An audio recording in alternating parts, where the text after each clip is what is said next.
On va passer à notre prochain sujet. On a déjà fait référence à toute la saga à Ottawa avec l'ingérence chinoise, avec les dons, puis toute cette affaire farfelue. Puis là, tout à coup, on apprend dernièrement que, c'est pas dernièrement, on savait depuis que cette histoire-là est sortie, qu'il y avait des dons qui étaient attribués à la Fondation Trudeau. Et les gens derrière ça, il y avait un motif plus politique, et, un motif plus de rapprochement à Justin Trudeau. Et cette semaine, on apprend que le conseil d'administration, les 8 membres du conseil d'administration et je pense 6 membres des mentors, ou je ne sais pas comment on les appelle, ils ont démissionné tous en bloc. Il y a définitivement quelque chose qui se passe à la Fondation. On ne va pas commencer à assumer qu'il y a quelque chose là, puis on connaît pas qu'est-ce qui arrive. Mais c'est quand même fascinant pour moi quand j'ai lu le communiqué du CA qui disait que, regarde, tout à coup, on est venu politiser la Fondation, puis c'est pas aligné avec nos objectifs, puis on préfère démissionner. Puis là, il y a des témoignages d'autres membres du CA, puis des personnes qui ont démissionné, qui ont voulu rester anonymes, qui ont dit, c'est pas ça du tout. Le problème, c'est que ça fait des mois maintenant, depuis que cette histoire-là est sortie, qu'on demande des clarifications, puis on ne les a pas. Il paraît que ce chèque de 200 000 $ qui aurait été fait par ce milliardaire chinois, c'est même pas son nom qui est sur son chèque. Donc, à cause de ça, la Fondation n'a pas pu retourner l'argent. Puis, en tout cas, il avait demandé une enquête interne qui a été refusée. Puis, c'est tout le bordel dans la Fondation Trudeau. Aux dernières nouvelles, j'ai appris que finalement, il va y avoir une enquête. Ils vont faire une enquête dans la Fondation pour éclairer toute cette affaire-là. Mais à la fin, ça reflète de façon négative envers Justin Trudeau parce qu'il y a toujours des points d'interrogation et des questions qui restent sans réponse. Oui, et puis, écoute, c'est quand même triste. Parce que la Fondation Trudeau est une fondation qui a des objectifs qui sont très sains parce que c'est des bourses pour des étudiants, etc. Puis honnêtement, il y a beaucoup de gens qui ont cherché à se coller à cette fondation-là parce qu'ils trouvaient qu'elle fonctionnait très, très bien puis que ses objectifs étaient très louables, etc. C'est sûr que de la voir, si tu veux, entachée par une sorte de scandale politico-médiatico-diplomatique, là, ça fait beaucoup de choses. En même temps, c'est un peu dommage.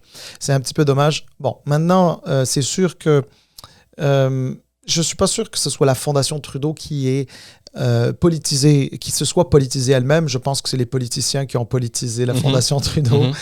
Ça revient à une chose, c'est que la réalité, c'est que regarde, je pense qu'on est en train de tourner beaucoup autour du pot. La réalité, c'est qu'au Canada, aujourd'hui, plus que jamais, on a besoin d'une enquête publique sur l'ingérence des puissances étrangères, notamment la Chine, dans nos affaires internes, dans notre démocratie et dans nos institutions démocratiques. Puis l'autre chose, je ne veux pas t'interrompre, mais l'autre chose qu'on doit ajouter là-dessus, c'est que avec toutes ces affaires-là qui viennent sortir de la Fondation Trudeau, il y a encore plus de doutes qui est mis sur le dos, par exemple, de Johnston. Oui. Parce que lui, il était conseiller, je pense qu'il était même président de la Fondation, ou en tout cas, il y avait un rôle dans la Fondation Trudeau, puis il a été mandaté de faire cet exercice-là. Oui, mais il était sur le conseil d'administration au moment où ce don a été fait. Donc, pas juste lui, même l'autre individu qui a fait le premier rapport suite à l'élection de 2019. J'oublie son nom, là. Oui, mais alors, c'est exactement là le problème, et tu fais bien de le soulever, parce que quand tu es administrateur, d'une certaine manière, tu es un peu responsable de ce qui se fait durant le moment où tu es, en tout cas, tu es co-responsable de ce qui se fait pendant ton temps à titre d'administrateur. Là, ce don-là a été reçu à un moment où l'ancien gouverneur général Johnston était sur le conseil d'administration.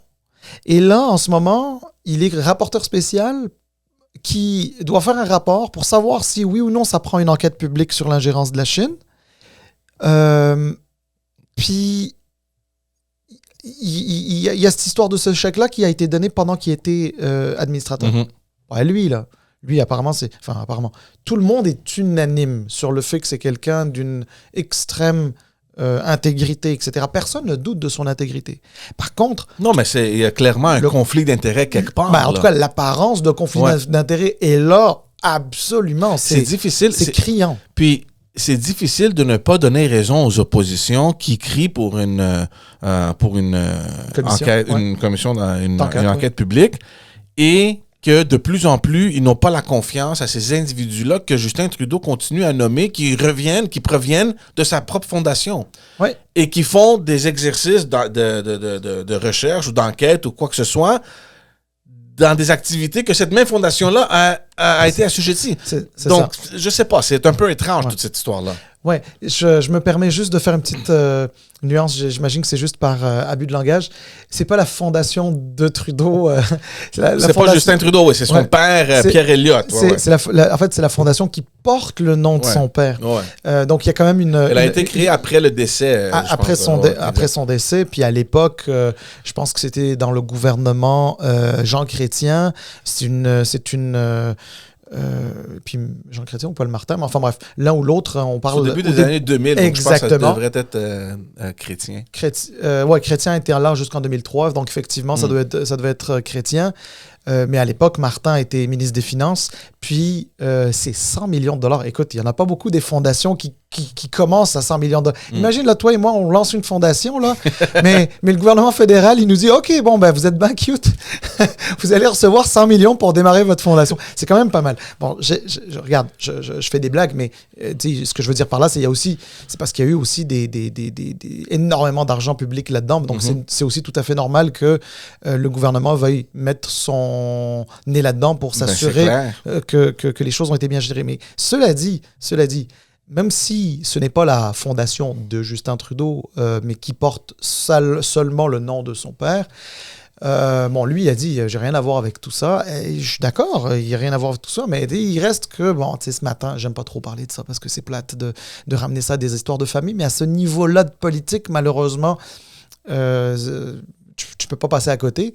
Mais tu sais, son frère, il siège toujours. Il est membre. Il est membre et donc c'est sûr que, regarde, mets tout ça sur la table en termes de perception. Mais même Justin Trudeau est impliqué jusqu'à ce qu'il soit élu le leader du parti. Ouais, c'est ça, exactement. Donc, tu sais... Donc, jusqu'en 2013. Ouais, c'est ça. Donc, alors, enfin, bref, donc tout ça pour dire quoi? C'est pour dire que, regarde, rendu à ce niveau-là de mauvaise perception, juste, on n'a pas besoin de poursuivre le supplice de la goutte. Là. Lance-là cette commission d'enquête publique, là, ou cette enquête publique, je ne sais pas trop comment elle s'articule précisément. On n'a qu'à la lancer, on en a besoin. Elle va avoir lieu. C'est sûr qu'elle va avoir lieu. Rendu là, à ce niveau-ci de pression, elle va avoir lieu. Le problème, c'est que plus tu tarde à la mettre en place, plus tu laisses la possibilité aux observateurs, aux commentateurs, aux gérants d'estrade comme toi et moi de se dire « il y a quelque chose de fiché là-dedans ». Mais c'est parce que quand tu regardes quoi que ce soit qui relève des conflits d'intérêts ou de l'apparence de conflits d'intérêts, les gens qui pourraient avoir une association, normalement, se retirent. Comprends? On le voit souvent dans des conseils de ministres ou whatever. Et là, je veux revenir à Johnston. Oui. Comment est-ce que ce gars-là va pouvoir faire son travail? Moi, je ne comprends pas. Mais en fait, George, la réalité, c'est que est-ce qu'il peut le faire et bien le faire? En théorie, oui. Mais ça reste en théorie. En pratique, c'est que il est, d'une certaine manière, jugé parti parce que il a été une partie prenante en étant sur le conseil d'administration de la fondation au moment où elle a reçu le chèque.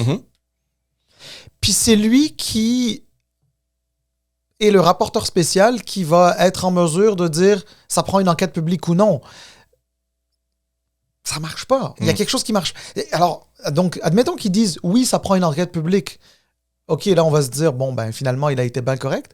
Mais si, pour une raison quelconque, il devait dire, non, ça prend pas une enquête publique, tout le monde va dire, ah, OK, c'est parce que there's something fishy, excuse-moi. Là. Ils vont tous assumer... On va tous dire, mais en tout cas, les gens vont penser, vont croire, le public va croire, les médias, les observateurs vont se dire, OK, il a fait ça parce qu'il a envie de protéger la fondation ou les gens qui étaient sur le conseil d'administration ou peu importe, là, ou peut-être le premier ministre lui-même. Tu sais, tout le monde va commencer à spéculer. En démocratie, la spéculation, c'est extrêmement mauvais parce qu'on fait perdre la confiance du public envers les institutions. Une fois que tu as perdu ça, là, ta démocratie commence à s'effriter. Ouais.